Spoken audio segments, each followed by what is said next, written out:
बाकी अगर हम एग्जाम की बात करें, चूंकि एनालिसिस पे इन्होंने बैन कर रखा है, तो यहाँ पे मैं कोई एनालिसिस नहीं कर रहा हूं, बस मैं जस्ट आपको एक फीडबैक दे रहा हूं कि किस तरीके से चीजें रही है। ठीक है, किसी भी क्वेश्चन को हम लोग डिस्क्लोज नहीं कर रहे हैं। जो पूरा पेपर आया है वो पीवाईक्यू बेस्ड आया है, यानी कि जिस तरीके से टीसीएस का जब आप पेपर देते थे, जब टीसीएस एग्जाम कराती थी, सेम वही पैटर्न पे आपका पेपर आ रहा है। तो आपने अगर पीवाईक्यू अच्छे से करे हैं तो आप एग्जाम में अच्छा करके आएंगे, और जिनका भी आगे एग्जाम है पीवाईक्यू ही अच्छे तरीके से करो, प्रीवियस ईयर जो बेस्ट मॉक टेस्ट है वो अच्छे तरीके से लगाओ। उसके अलावा लेवल जो है आज का वो इजी टू मॉडरेट रहा है, लेकिन ये लेवल जो है वो आपका आने वाली जो शिफ्ट है उनमें इंक्रीज भी हो सकता है। उसके अलावा मैथ और रीजनिंग मतलब उसका लेवल बहुत ज्यादा एडवांस नहीं है, बहुत ज्यादा टफ नहीं पूछी जा रही, नॉर्मल आपका आ रहा है, पीवाईक्यू बेस्ड आ रहा है। जो मल्टी हाल या अदर तरीके के क्वेश्चन आ रहे थे स्टेनो और सिलेक्शन पोस्ट में, ऐसा कुछ भी नहीं है। टीसीएस का जो टीसीएस जिस पैटर्न पे क्वेश्चन पूछती थी सेम वही पैटर्न है, यानी कि पैटर्न में कोई चेंजेस नहीं किया, और इन्होंने सुधार भी किया है। जो टीसीएस जिस तरीके से पेपर बनाती थी सेम वैसा ही पेपर आ रहा है, यानी कि आपको पीवाईक्यू ही लगाना है, अलग से कोई भी जो कॉन्सेप्ट जिन पे आपने टाइम खराब किया वो सब चीजें नहीं लगानी है। ठीक है, उसके अलावा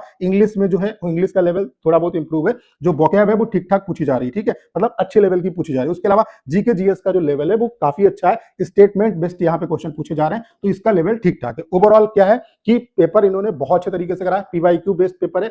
जो अभी तक रिव्यू आ रहे हैं बहुत सारा इंप्रूवमेंट भी किया है, लेकिन कई सेंटर पे यहाँ पे एग्जाम कैंसिल भी हुए हैं, लेट एंट्रीज की भी प्रॉब्लम है, तो अभी बहुत कुछ यहाँ पे सुधार करना बाकी है। बाकी आप अपना सही रिव्यू जो है, एक्चुअल में क्या है कि क्वेश्चन आपको डिस्कस नहीं करने, क्वेश्चन नहीं बताने, सिर्फ ये बताना है कि पेपर में कोई गड़बड़ियां तो नहीं आ रही, कोई प्रॉब्लम तो नहीं हो रही। इसके लिए मैं आपको एक नया टेलीग्राम चैनल मैंने बनाया है, उसका लिंक डिस्क्रिप्शन और कमेंट बॉक्स में पिन किया हुआ है, उस टेलीग्राम चैनल को आप ज्वाइन कर लीजिए, और वहां पे ये बताना है आपको सिर्फ कि आपको कोई प्रॉब्लम वगैरह तो नहीं हुई सेंटर पे, कोई जो सर्वर का इशू है या मिसमैनेजमेंट, ऐसी कोई प्रॉब्लम तो नहीं हो रही है। बाकी क्वेश्चन वगैरह यहाँ पे डिस्कस आपको नहीं करना, अगर क्वेश्चन आप डिस्कस करेंगे तो ब्लॉक कर दिए जाएंगे। ठीक है, तो इस टेलीग्राम चैनल को आप ज्वाइन कर लीजिए, उसका जो लिंक है वो डिस्क्रिप्शन और कमेंट बॉक्स में पिन किया है, वहां पे आपको सिर्फ फीडबैक देना है। तो